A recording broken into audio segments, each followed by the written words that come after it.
Olá pessoal, eu sou a professora Solange Mouzinho, sejam todos e todas muito bem-vindos e bem-vindas ao meu canal. No vídeo de hoje eu vou fazer a sugestão de 5 livros que podem ajudar, orientar professores e professoras para desenvolver trabalhos, práticas pedagógicas em suas escolas, fazendo referência ao 25 de julho. O 25 de julho é o Dia Internacional da Mulher Negra, Latino-Americana e Caribenha, e aqui no Brasil é o Dia da Mulher Negra e de Teresa de Benguela. Então, quem tem acompanhado as minhas postagens sabe que eu estou trabalhando esse tema, desenvolvendo essa temática com os meus estudantes ao longo desse mês de julho. Então, vamos para as sugestões. O primeiro livro que eu gostaria de sugerir aos colegas, professores e professoras, é esse livro que vocês estão vendo, intitulado Racismo e Antirracismo na Educação, Repensando Nossa Escola. E esse livro, ele é uma coletânea de artigos organizado pela Eliane Cavaleiro. Esse livro ele foi publicado no ano de 2001, antes mesmo da promulgação da Lei 10.639, que é essa lei que impôs a obrigatoriedade do ensino de História da África e da História e Cultura Afro-Brasileira, é de 2003. Mas eu gostei muito dessa leitura porque ele traz toda uma discussão que nos permite entender as questões raciais que envolviam, que estavam colocados nesse período, a luta de pesquisadores e de o movimento negro, e de pessoas que também apoiavam o movimento negro, a importância de tratar sobre esse tema na educação básica. Então, é muito importante que o professor e a professora que queira desenvolver esse tema tenha esse conhecimento teórico, das discussões étnico-raciais, para que possa desenvolver bem as práticas. A segunda sugestão de hoje é o livro de Kabengele Munanga e Nilma Lino Gomes, intitulado O Negro no Brasil de Hoje. Esse é um livro também que eu gosto muito, inclusive ele me ajuda muito no desenvolvimento das minhas práticas pedagógicas no que se refere a esse tema étnico-racial. Por exemplo, vou abrir aqui para vocês para falar um pouco mais detalhadamente do sumário.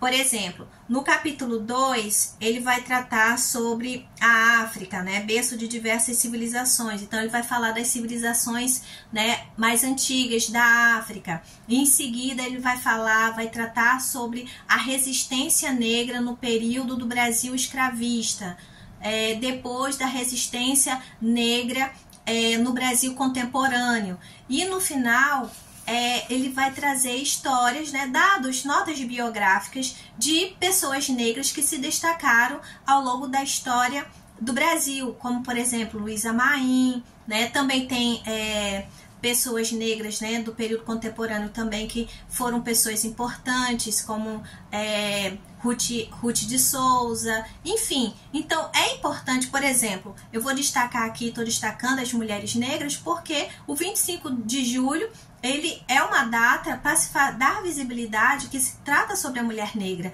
Então, é importante a gente apresentar para os estudantes essas personalidades, essas mulheres negras que se destacaram na história do Brasil. Vamos agora para a terceira sugestão de hoje. E o terceiro título é Como Ser um Educador Antirracista, da autora Bárbara Carini. Bárbara Carini também é uma influencer, é uma professora de Química da Universidade Federal da Bahia, e ela usa bastante as redes sociais para falar sobre essas questões, denunciar racismos, E esse livro dela também achei muito interessante. Quando eu vi o título, já me interessei em comprar para ler.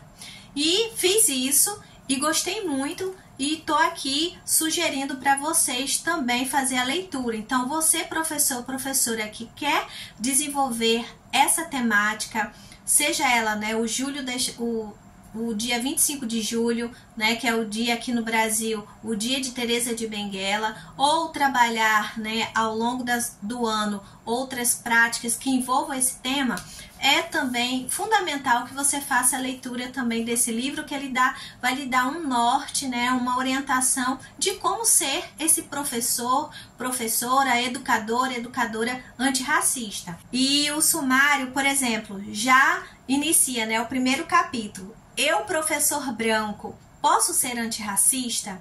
Então, foi um capítulo também que eu gostei muito, porque às vezes, eu pelo menos já escutei isso de colegas que se autodeclaram enquanto pessoas brancas, dizerem que esse era um tema que deveria ser tratado somente por nós, pessoas negras.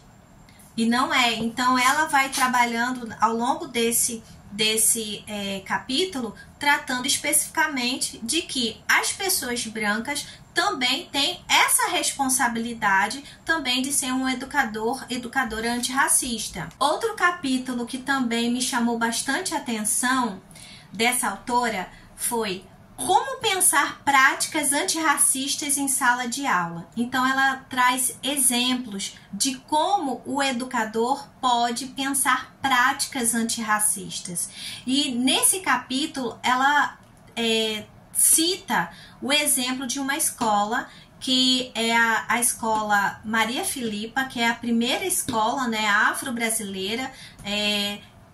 Ela foi, né, criada primeiro na Bahia, e agora tem também essa escola no Rio de Janeiro. E eu achei bem interessante que a escola, o calendário, como essa escola ela trabalha com a educação, né, infantil, e na educação infantil eles têm uma preocupação muito grande com as questões das datas comemorativas. E aí, veja só, por exemplo, o calendário decolonial, que também ela fala da importância, né, do professor e da professora trabalhar numa perspectiva decolonial, né, e é importante também a gente também se apropriar, né, desse conceito, mas aí fica para a gente tratar especificamente desse conceito um outro vídeo. E aí, veja só, janeiro, lavagem do Bonfim. Aí o dia 21, Dia Nacional do Combate à Intolerância Religiosa. 25, né, faz referência à Revolta dos Malês. Aí o calendário, as datas importantes, né, para fevereiro. Dia 2, Festa de Iemanjá. 21, Lavagem de Itapuã.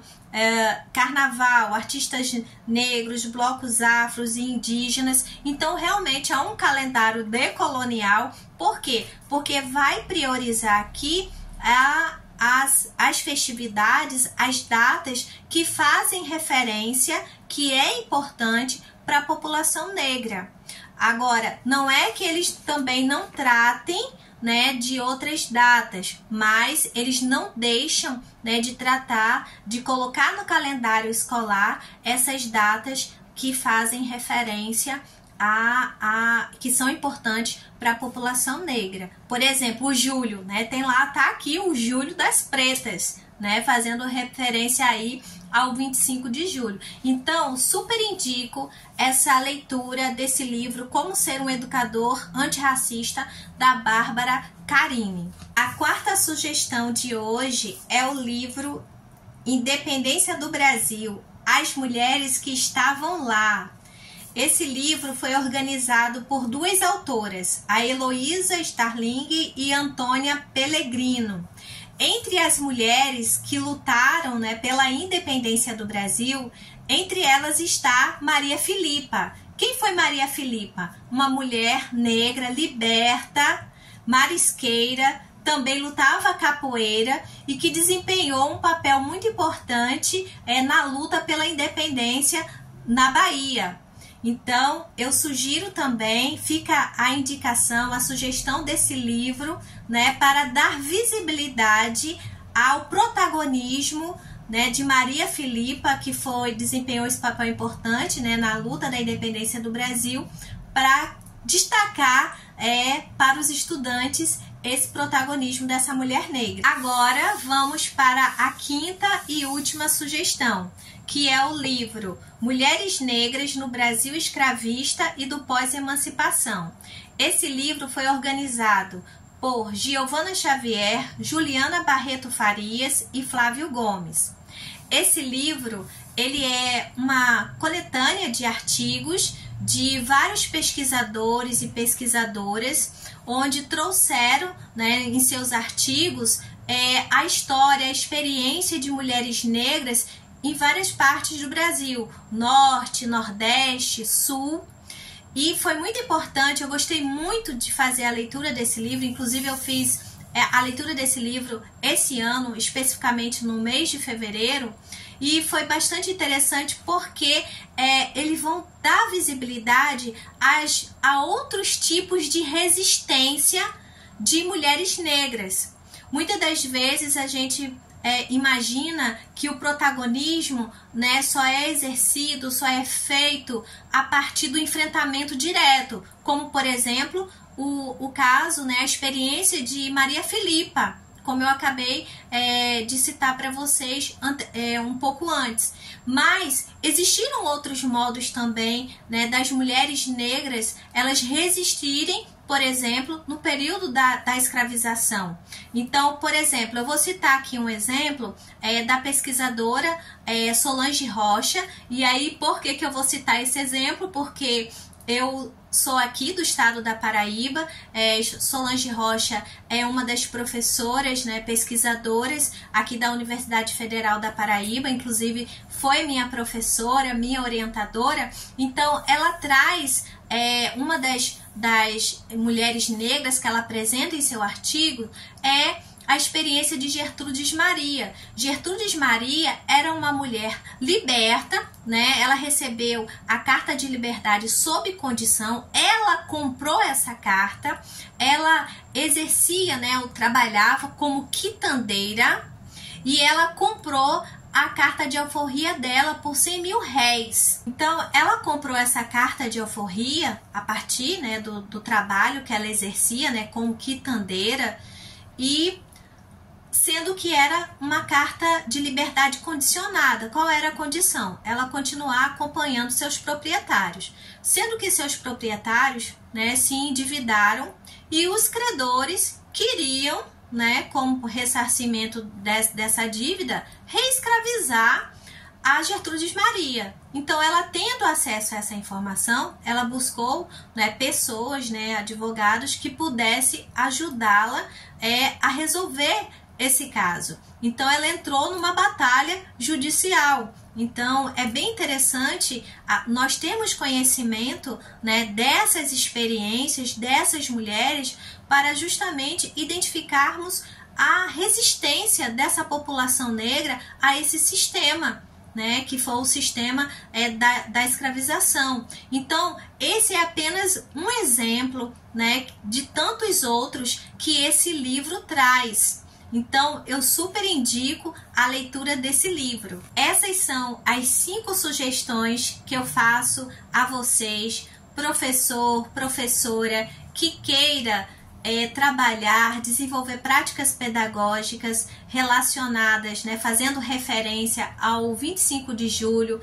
que é o Dia da Mulher Negra Latino-Americana e Caribenha, e aqui no Brasil é o Dia de Teresa de Benguela e o Dia da Mulher Negra. Então são livros que trazem trajetórias, né, destacam o protagonismo, que dá visibilidade às experiências das mulheres negras.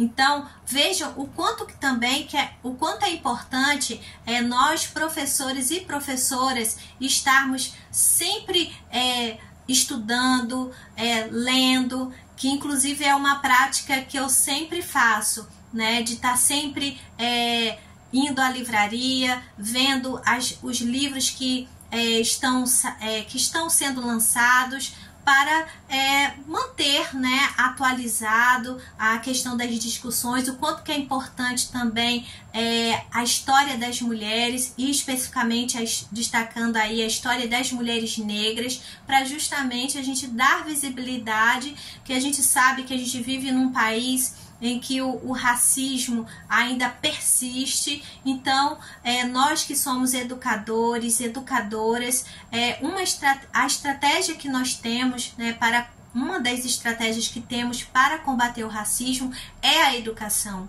Então, é importante a gente sempre pensar na nossa formação contínua para que a gente possa desenvolver da melhor forma possível as nossas práticas pedagógicas junto aos nossos estudantes.